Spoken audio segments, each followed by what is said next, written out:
Alright, welcome back to the Tech Channel. In this video, I'm going to show you how you can use any coffee grounds in any Keurig machine. The way I'm going to be doing this is with the Keurig My K-Cup, which is a reusable coffee filter that you buy for the Keurig. The My K-Cup can actually be really confusing and hard to use at first. In this video, I'll show you exactly how to use it so you don't end up returning it like I did and then rebuying it when you figure out that it's the right product. So let me show you exactly how to use it and how to brew your own coffee with a Keurig machine. All right, moving on to the components, you'll see that I have this little manual here which kind of explains how to use the K-Cup, but you shouldn't really need this if you follow along in this video unless you have a Plus Series machine. Now, I'll get to that in just a second. Let's just look at these components here. You'll see there's a lid, there's a filter that's gray that I pull out, and then there's two other pieces that seem to be kind of hard to get off. Now, for the most part, most people are just going to be using the left three pieces.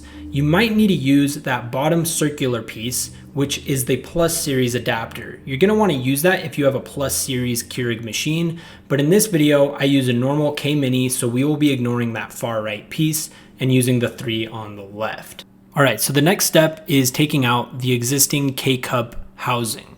Now to do this, you just pull the top of it while pushing the bottom of it where the coffee normally comes out. This will pull it out and you can now put in the My K-Cup reusable coffee filter. So go ahead and put that aside and let's move on back to the My K-Cup. So again, just so you know how it works, we're going to be taking the filter, putting the lid on it, and then putting the housing around the filter. And then when it comes to that bottom circular piece, you only want to attach that if you have a Plus Series brewer. I'm not using a Plus Series brewer in this video, so I'm going to put that aside. Okay. Let's go ahead and open it and put some ground coffee in it and get to brewing this coffee.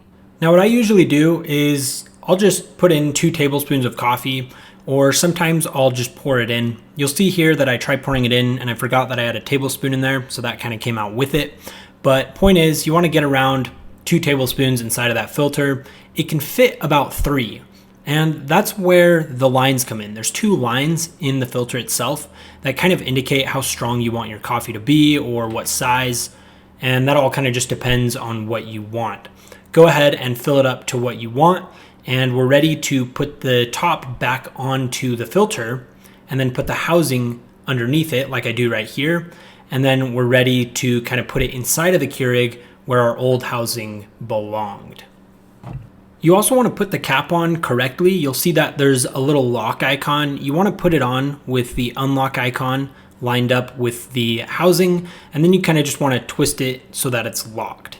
If it's not on all the way or it's sideways, you're going to get coffee grounds everywhere. So just make sure that that's on correctly. And now you're ready to start brewing after you put water inside of your Keurig. Okay, so let's go ahead and move over back to the kmini and let's put this inside where the old housing belonged. You'll see that there's the lock and then the arrow forward. You just want to have that arrow pointing towards the back and the lock kind of pointed towards the front, and it will go right in. It shouldn't really snap in. It should just kind of slide in, feel a little bit loose, but not like incredibly loose, but a little bit loose. So just go ahead and throw that into your machine.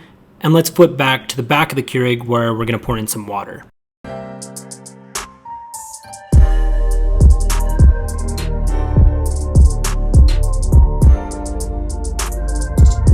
All right, so that's all there is to it. Just go ahead and close your Keurig and start brewing your coffee as you would with any other K-Cup, and you will have brewed your own coffee grounds in a Keurig machine. Now, if you're interested in buying the K-Cup, I've left an Amazon affiliate link in the description below. It'll cost you nothing extra to buy it with that link, but it will give me a little bit of commission, which will help me produce these kind of videos and keep them coming. All right, so if you liked the video, please leave a like, subscribe, leave a comment, what you think, and I'll see you in the next video tomorrow.